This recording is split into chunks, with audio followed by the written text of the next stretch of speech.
दोस्तों नमस्कार, मैं दीपक शर्मा और मेरे इस YouTube मंच पर आपका स्वागत है।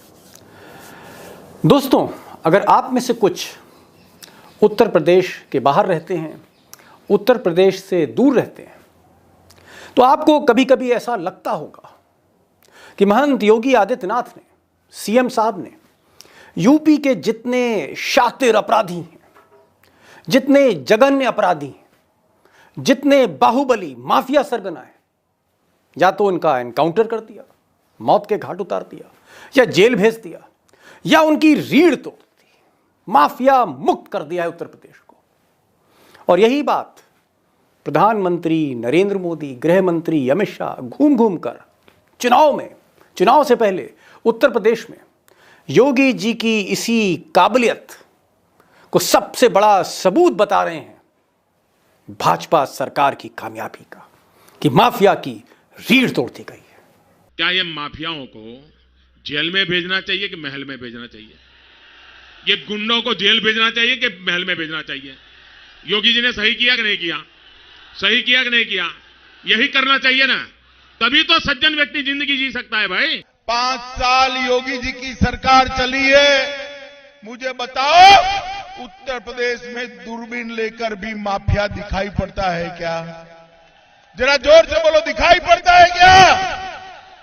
अब दोस्तों, अगर चुनावी मौसम में अगर आपको अमित शाह या मोदी जी की बयानों पर, उनकी बातों पर यकीन है, तो इस पर तो मैं कुछ नहीं कहना चाहूँगा। लेकिन उत्तर प्रदेश की योगी सरकार के माफिया अभियान, उसकी जो दावे किए जा रहे हैं, उसकी ज़मीनी हकीकत आपका दिल दहला देगी। मिसाल के तौर पर ये साहब देखिए, लोग इनसे डरते हैं। गोंडा में, बलरामपुर में, लखनऊ में ये बाहुबली ब्रिज भूषण शरण सिंह हैं, और ऐसी कोई धारा नहीं होगी अपराध की जो इनके खिलाफ दर्ज ना हुई हो। योगी जी के बड़े करीबी हैं, और हकीकत यह है कि ये ऐसे बाहुबली हैं जिनके पास अपना निजी हेलीकॉप्टर।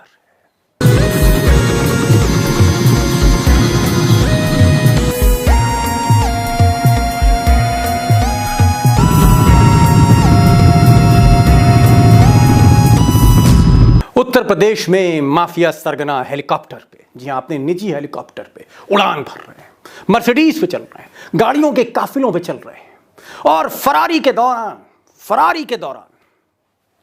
क्रिकेट खेल रहे हैं। और ये सब के सब वो हैं जो सत्ता के करीबी हैं, और जिनके हथेलियों पर खून की छींटें, एक नहीं सैकड़ों जुर्म की खून की छींटें हैं जिनके ऊपर। और आज के एपिसोड में मैं आपको बताऊंगा तथ्यों के आधार पर कि योगी सरकार की जो माफिया नीति है कितनी सेलेक्टिव है, और किस तरह एक पक्ष को बचाया गया और एक पक्ष को नेस्ता नाबूद किया गया।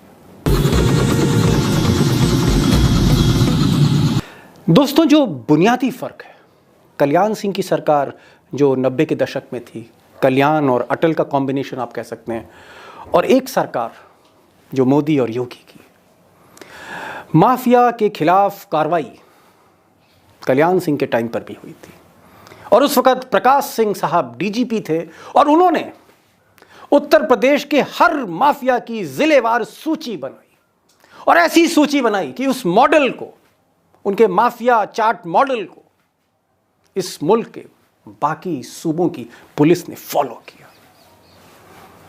जिसमें भेदभाव नहीं था। अगर ब्रिज भूषण शरण सिंह भी भीतर थे जेल के, तो ब्रजेश सिंह पर भी कार्रवाई हो रही थी। अगर मुख्तार अंसारी पे कार्रवाई थी, तो हरशंकर तिवारी पर भी कार्रवाई थी। यह थी कल्याण सिंह की माफिया विरोधी नीति। लेकिन आज योगी सरकार में एक तरफ अगर आप अतीक अहमद को देखेंगे, एक तरफ आप मुख्तार अंसारी को देखेंगे, तो इनके घरों पर बुलडोजर चला दिया गया। जिस बुलडोजर का जिक्र योगी करते हैं, जिस बुलडोजर का जिक्र अमित शाह करते हैं अपने भाषणों में, वो बुलडोजर चलाया गया। जो इमारतें थीं ढा दी गई, गाड़ियां जब्त हो गई, और गैंग के जितने मेंबर थे सबके खिलाफ या तो एनकाउंटर हुआ या जेल में डाला गया। ठीक किया। हम इस कार्रवाई के साथ हैं क्योंकि माफिया अगर है तो उसका कोई मजहब नहीं होता। अगर उसके खिलाफ संगीन चार्जेस हैं उसको जेल जाना चाहिए। लेकिन योगी जी ने जो मुखालिफ पार्टी थी, जो मुख्तार की और अतीक की मुखालिफ लोग थे, उनको ना सिर्फ पनाह दी बल्कि उनको सियासी ताकत भी दी। और ये हैं मुख्तार के नंबर 1 दुश्मन ब्रजेश सिंह, जो कभी दाऊद इब्राहिम के लिए मुंबई में जाकर, गुजरात में जाकर संगीन वारदातों को AK-47 से अंजाम देते थे।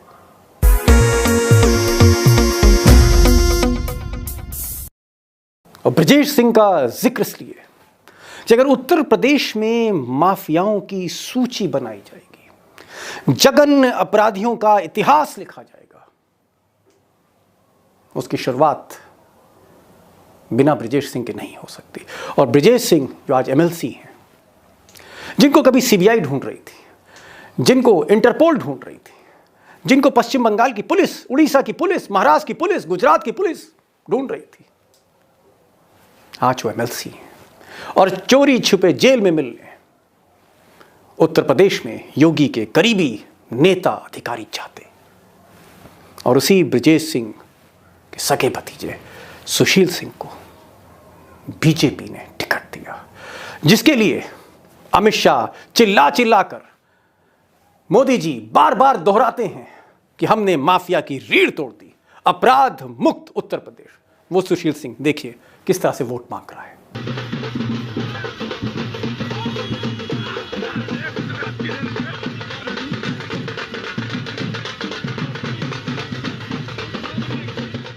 अब दोस्तों, इश्तिहार में जो कहा जाए, प्रचार में जो कहा जाए, हकीकत यह है कि योगी जी की जो माफिया पॉलिसी है, सेलेक्टिव, चुन चुन कर कुछ पर टारगेट किया गया और चुन चुन कर कुछ को बचाया गया। और एक खास कास्ट लाइन पर, जैसे सुशील सिंह का मैंने जिक्र किया, ब्रिज भूषण शरण सिंह का जिक्र किया, अब एक और जिक्र करने जा रहा हूं, धनंजय सिंह। कहने को ये बीजेपी में नहीं है, लेकिन धनंजय जी की जो पत्नी है साउथ इंडिया की, मिसेस धनंजय सिंह, इनको योगी सरकार ने जिला पंचायत अध्यक्ष के चुनाव में जितनी मदद हो सकती थी वो मदद दी गई। अब धनंजय सिंह कई जघन्य सेंसेशनल मर्डर केसेस में वांटेड हैं, 25,000 रुपए का इनाम है। अब वो क्रिकेट खेल रहे हैं, और जब पुलिस कप्तान से पूछा गया कि धनंजय सिंह क्रिकेट खेल रहे हैं, तो उन्होंने कहा कि हमारी जानकारी में नहीं है। पूरा जौनपुर देख रहा था, कप्तान को नहीं मालूम था। और आज की तारीख में मल्हानी एक कंस्टिट्यूंसी है जौनपुर में, और मल्हानी से भाजपा ना सही लेकिन भाजपा की जो करीबी, उनकी जो आप कह सकते हैं गठबंधन की सरकार है बिहार में, JDU, जी हाँ, तीर कमान JDU, नीतीश बाबू की पार्टी से वो तैयारी कर रहे हैं। मुझ पर यकीन मत करिए तो इनकी पत्नी की बात सुनिए। हर बार भी जनता हम लोगों को सपोर्ट करते हैं, और हमारा पति धनंजय सिंह जी को भी जैसे लास्ट टाइम भी 70,000 वोट से हमको मिला था। इस बार कम से कम हमको 1 लाख वोट से हम लोग जीतेंगे। अब धनंजय सिंह को लेकर शिकायतें हुई इलेक्शन कमीशन से कि भाई एक फरार अपराधी किस तरह से अपनी कंस्टिट्यूंसी में वो वोट मांग सकता है, जिससे लोग डरते हैं, जिसकी छवि बाहुबली की है, माफिया सरगना की है, और जो फरार है, जिस पर इनाम है, कत्ल के इल्जाम पर पुलिस उसको ढूंढ नहीं रही बल्कि पुलिस वाले उनसे बात कर रहे हैं। इलेक्शन कमीशन को शिकायत की गई, लेकिन इलेक्शन कमीशन का तो आप जानते हैं सच क्या है, जितने चुनावी अंपायर हैं सब बादशाह की जेब में हैं। सबसे चौंकाने वाली बात यह है कि शिकायत होने के बावजूद, डिस्ट्रिक्ट मजिस्ट्रेट को कहने के बावजूद, सुपरिंटेंडेंट ऑफ पुलिस को कहने के बावजूद, IG को कहने के बावजूद, होम सेक्रेटरी को कहने के बावजूद, इलेक्शन कमीशन को कहने के बावजूद, ये ताज़ा वीडियो देखिए किस तरह से ये 25,000 का मोस्ट वांटेड घूम रहा है, वोट मांग रहा है।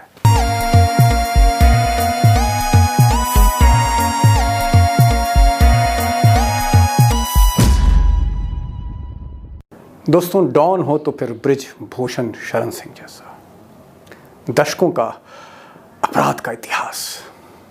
और मैंने कहा था एक ज़माने में कल्पनाथ राय उनके सियासी सफ़र को ये ले डूबे।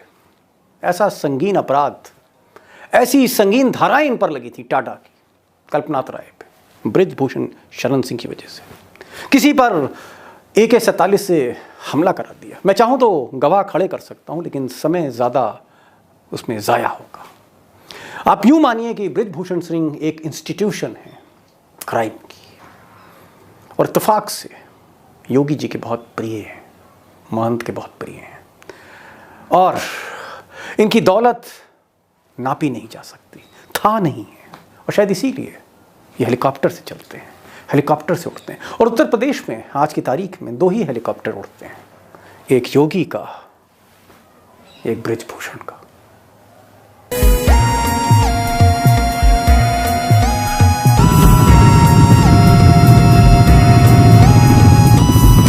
अब यूं तो मोदी जी दावा करते हैं कि वो पूरे हिंदुस्तान को हथेली की तरह जानते हैं, लेकिन पार्लियामेंट में, सदन में जहां मोदी जी बैठते हैं, 2 गज की दूरी पर बृजभूषण शरण सिंह गोंडा के बीजेपी सांसद बैठते हैं। लेकिन शायद मोदी जी ने उनके इतिहास को, उनका बायोडाटा पढ़ा नहीं, और इसलिए मैं बहुत ज़्यादा डिटेल में नहीं जाऊंगा। सिर्फ इतना कहूँगा कि प्रतीक भूषण सिंह, जी हाँ, प्रतीक भूषण सिंह, बृजभूषण के बेटे, आज चुनाव लड़ रहे हैं, और पूरा बाहुबली की पूरी फौज इस चुनाव में जिता रही है डंके की चोट पर। और किसी की हिम्मत नहीं है कि माफिया से, बाहुबली से उसकी तरफ नजरें उठा के देख सके गोंडा में। मेरी बातों पर यकीन नहीं है, कभी गोंडा जाइएगा तो पूछिएगा बृजभूषण शरण सिंह के बारे में।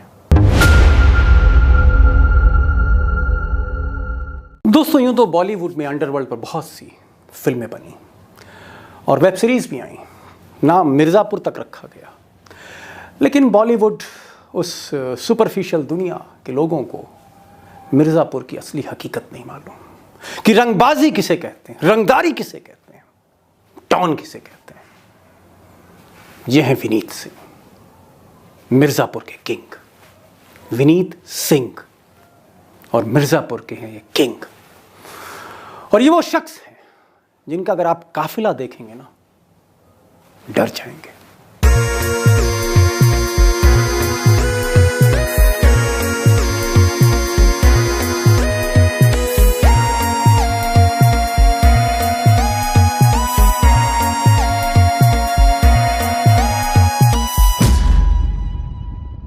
अब दोस्तों, ये जो मिर्ज़ापुर के किंग हैं, सिंह इज किंग, मिर्ज़ापुर के विनीत सिंह, ज्यों योगी जी ने, महंत योगी जी ने शपथ ली, विनीत सिंह के अच्छे दिन वापस आ गए। और सबसे पहले उन्होंने अपने जानी दुश्मन, जिनको लेकर, माइनिंग को लेकर मिर्ज़ापुर में करोड़ों अरबों रुपए की लड़ाई चलती थी, गैंगवार चलती थी, विजय मिश्रा को जेल भिजवाया। ऐसा जेल भिजवाया कि जमानत नहीं मिली। और विनीत सिंह आज की तारीख में अनडिस्प्यूटेड अंडरवर्ल्ड लॉर्ड है मिर्ज़ापुर के। और एक चीज़ और, जितने भी ठेके हैं, जितने भी चुनाव हैं, एक ऐसी अंडरस्टैंडिंग है, एक ऐसी, आप कह सकते हैं, एक अंडरस्टैंडिंग सरकार के साथ है कि विनीत सिंह जो चाहते हैं वो करते हैं, और भाजपा उनसे जो उम्मीद करती है, चुनाव में विनीत सिंह हमेशा खरे उतरते हैं।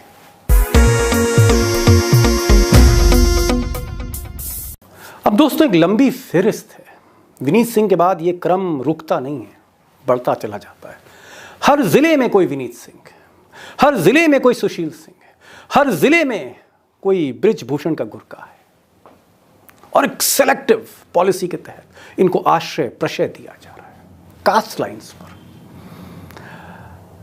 अब मैं एक चीज़ और कहना चाहता हूँ कि मैंने सिर्फ माफिया पर फोकस किया है, जो ऑर्गेनाइज क्राइम है, जो संगठित अपराध है, एक्सटॉर्शन, किडनैपिंग फॉर रैंसम, लूट, डकैती, इस तरह के जो जराइम हैं, जुर्म हैं, उस पर फिर कभी वीडियो बनाऊंगा। आज ये बात मैंने सिर्फ इसलिए कही थी क्योंकि बार बार इस चुनाव में हर सभा, हर मंच से देश के प्रधानमंत्री, देश के गृह मंत्री और मुख्यमंत्री खुद ये कह रहे हैं, ऐलान कर रहे हैं, भरोसा दिला रहे हैं कि उत्तर प्रदेश में माफियाओं की रीढ़ तोड़ दी गई।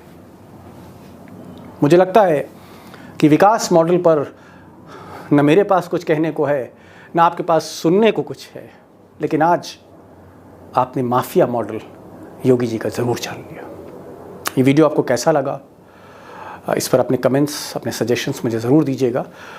और मैंने सिर्फ इसलिए ये बात आज रखी क्योंकि जो गोदी मीडिया है, जो अखबार उत्तर प्रदेश के बड़े अखबार जो हैं, जिनके फील्ड रिपोर्टर हैं, जो चैनल हैं जिनके फील्ड रिपोर्टर हैं, जो पूरा कवरेज कर रहे हैं, इस कहानी पर बोलने को तैयार नहीं कि माफिया का असली सच क्या है, ज़मीनी सच क्या है।